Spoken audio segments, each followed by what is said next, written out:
নতুন সরকার গঠিত হয়েছে, এখনও এক সপ্তাহ পার হয়নি। ইতিমধ্যে সরকার প্রধানের বেশ কিছু উদ্যোগ, কর্মকাণ্ড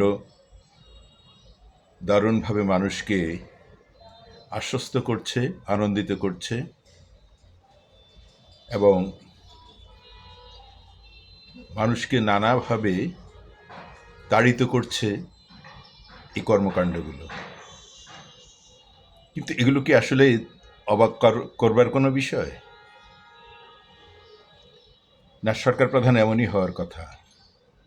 আমরা উন্নত বিশ্বে, উন্নত গণতান্ত্রিক বিশ্ব যেগুলোকে বলি আমরা, যেখানে গণতন্ত্রের চর্চা আছে, সেখানে সরকার মানে হচ্ছে, বা সরকারের যারা দায়িত্বপ্রাপ্ত ব্যক্তি হন, তারা হচ্ছে আসলে জনগণ কর্তৃক নিয়োজিত, জনগণের প্রতিনিধি, জনগণের হয়ে তারা কাজ করবেন। এক ধরনের জনগণের কর্মচারী বলা চলে। জনগণ এই কর্মচারীদেরকে নিয়োগ দিয়েছে, জনগণের জন্য তারা কাজ করবেন। নির্দিষ্ট কিছু আইনকে তাদের মেনে এবং নির্দিষ্ট কিছু কর্মসূচিকে বাস্তবায়ন করবে। অতিরিক্ত বাড়াবাড়ি কোনো কিছু নয়, আইনের বাইরে কোনো কিছু নয়।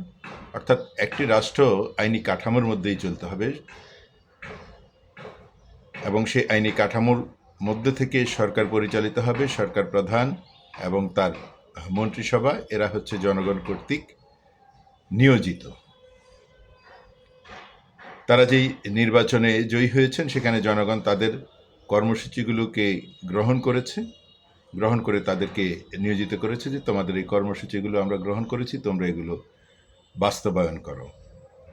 সেই ক্ষেত্রে আমাদের সরকার প্রধান, প্রধানমন্ত্রী, নবনির্বাচিত প্রধানমন্ত্রী তারেক রহমান যে উদ্যোগগুলো নিয়েছেন, বিশেষ করে ওনার অফিসে আসার সময়টা উনি কোনো অতিরিক্ত প্রোটোকল ব্যবহার করছেন না। রাস্তায় ঘন্টার পর ঘন্টা মানুষকে দাঁড় করিয়ে রেখে ওনার চলাচলের পথটিকে সুগম করছেন না। উনি জনগণের মতোই ট্রাফিকে থাকছেন এবং ট্রাফিক সিগন্যালগুলোকেই উনি ফলো করে উনি ওনার অফিসে আসছেন। উনি ওনার ব্যক্তিগত গাড়িতে করে আসছেন। উনি রাষ্ট্রীয় কোনো জ্বালানি ব্যবহার করছেন না, রাষ্ট্রীয় কোনো ড্রাইভার উনি ব্যবহার করছেন না। প্রোটোকলের গাড়ি উনি অর্ধেকেরও নিচে নামিয়ে নিয়ে আসছেন। যেখানে 16-17টা প্রোটোকলের গাড়ি থাকতো বিভিন্ন কারণে, সেখান থেকে উনি 4-5টাতে নিয়ে এসেছেন। এগুলো অবশ্যই দেশের মানুষকে আশ্বস্ত করবে, আনন্দিত করবে, ভরসা রাখার একটা স্থান তৈরি করবে সরকার প্রধানের উপরে। তার পাশাপাশি ওনার যেই সাধারণ জীবন, উনি পোশাকের বাহুল্যতা দেখান না। প্রায় এক পোশাকেই উনি সবখানেই যান। সকালে এক পোশাক পরলেন, দুপুরে আরেকটা, তারপরে সন্ধ্যায় আরেকটা, রাতে আরেকটা, এরকম উনি বাহুল্যতা দেখান না। আসলে এভাবেই একজন রাজনীতিবিদ দেশের আপামর জনগণের, মানুষের মধ্যে ভালোবাসার স্থান করে নেয়। আমরা কানাডার প্রধানমন্ত্রী জাস্টিন ট্রুডোকে দেখেছিলাম। উনি জনগণের সাথে কিভাবে নিজেকে সম্পৃক্ত করেছিলেন এবং সারা পৃথিবীতে প্রশংসিত হয়েছিল। এটাই হওয়া উচিত, এটাই সারা বিশ্বে, গণতান্ত্রিক বিশ্বের সরকার প্রধানরা এভাবেই নিজেদেরকে জনগণের খাদেম হিসেবে, জনগণের সেবক হিসেবে নিজেদেরকে প্রতিষ্ঠিত করে। আশা করছি প্রধানমন্ত্রী এবং তার যেই মন্ত্রী পরিষদ উনি গঠন করেছেন, উপদেষ্টা পরিষদ গঠন করেছেন, ওনাদের সবার ভিতরে এই উপলব্ধিটাই আসবে যে ওনারা জনগণের খাদেম, জনগণের সেবক, জনগণ ওনাদেরকে নিয়োগ দিয়েছেন। জনগণ চাইলে আবার এই নিয়োগ বাতিলও করতে পারেন। এটা মনে রাখলেই অনেক সুন্দর, সুশ্রী একটি রাষ্ট্র কাঠামো তৈরি হবে নিশ্চিত করেই আমরা বলতে পারি। এবং অন্যান্য মন্ত্রীদেরকেও এই ধরনের বাহুল্যতা পরিহার করতে হবে। দু একজন মন্ত্রীকে দেখলাম তাদের জেলাতে তাদেরকে গার্ড অফ অনার দিচ্ছে পুলিশ বাহিনীর পক্ষ থেকে। এসব গার্ড অফ অনারগুলো পরিত্যাগ করতে হবে। জনগণ আপনাদেরকে গার্ড অফ অনার দিয়েছে। 12 ফেব্রুয়ারি নির্বাচনে জনগণ আপনাদেরকে গার্ড অফ অনার দিয়েছে।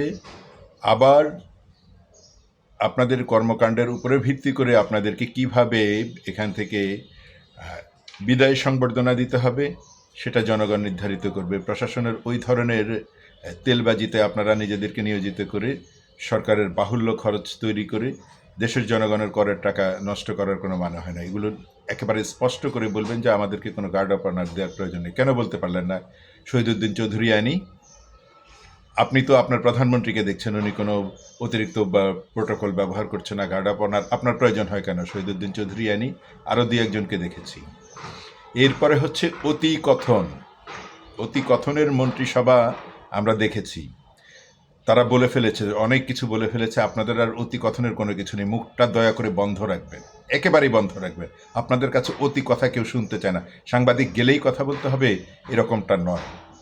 সাংবাদিকদেরকে বরঞ্চ বলবেন যে আপনারা আমাদের কর্মকাণ্ডগুলো খেয়াল রাখেন, আমাদের কোথায় ভুল হয় সেটা ধরিয়ে দেন, অতিরিক্ত কথা আমাদের প্রয়োজন নেই, আমরা কাজ করতে এসেছি, কাজটা করি। যোগাযোগ মন্ত্রী ইতিমধ্যেই দারুণভাবে বিতর্কের তৈরি করে ফেলেছেন ওনার মন্তব্য দিয়ে। চাঁদাবাজি, সমঝোতা, ওনার কাছে এসব, উনি সুন্দর কথা বলতে পারেন বলেই উনি এই ধরনের কথা বলবেন। ওনাকে এই অধিকার কে দিয়েছে ফালতু কথা বলার জন্য?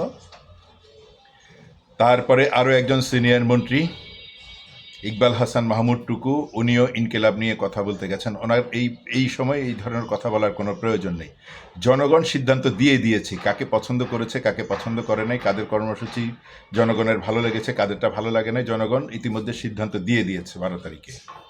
সুতরাং আপনার আর বিশ্লেষণ করে আপনি এত কেতাবি কথা বলে জনগণকে এখন উস্কে দেওয়ার প্রয়োজন নেই। সব ফালতু কথা বলার দরকার নেই। আপনারা মনে রাখবেন, পাকিস্তানে সেখানে উর্দু ভাষা সারা পাকিস্তানের ভাষা ছিল না, কিন্তু আমাদের উপরে পাকিস্তানি ভাষা চাপাতে গিয়ে পাকিস্তান থেকেই আমরা কিন্তু স্বাধীন হয়ে গেছি। সুতরাং এসব বাহুল্য কথা বাদ দিয়ে আপনার কর্মসূচিগুলো আপনি বাস্তবায়ন করুন, আপনার দলের, আপনার সরকারের কর্মসূচিগুলো বাস্তবায়ন করুন। এসব কেতাবি কথা বলে আপনার কাছে জানতে চেয়েছে ইনকিলাব কোন শব্দ, বাংলা না ফার্সি না উর্দু নাকি আরবি না হিন্দি, আপনার কাছে জানতে চেয়েছে কেউ? এই সময় এইসব ফালতু কথা বলতে যান কেন? মুখটা টোটালি বন্ধ রাখবেন, বন্ধ রেখে কাজ করেন। আপনার প্রধানমন্ত্রী তো এই পর্যন্ত কোনো কথা বলে নাই, ওনাকে তো টেলিভিশনে এত ঘন ঘন দেখা যাচ্ছে না, আপনারা কেন দেখছেন? হ্যাঁ, টেলিভিশনে তাকে দেখাচ্ছে টেলিভিশনওয়ালাদের প্রয়োজনে, উনি কিন্তু টেলিভিশনের ক্যামেরাতে যে গায়ে পড়ে উনি কথা বলছেন না। সুতরাং এগুলো বন্ধ রাখবেন। সরকারকে বিব্রত করে এরকম কোনো কথা বললে প্রধানমন্ত্রীর দৃষ্টি আকর্ষণ করে বলছি, আপনি এদেরকে অবশ্যই শক্ত হাতে প্রতিহত করবেন এবং এদেরকে মন্ত্রিসভা থেকে খুব দ্রুতই সরিয়ে ফেলবেন, সে যত শক্তিশালী নেতাই হোক না কেন। মানুষের এত রক্তের বিনিময়ে পাওয়া গণতন্ত্র নিয়ে আপনাদের মতো বাহুল্য কথা বলা মানুষের জন্য তা আবার হুমকির মধ্যে পড়বে।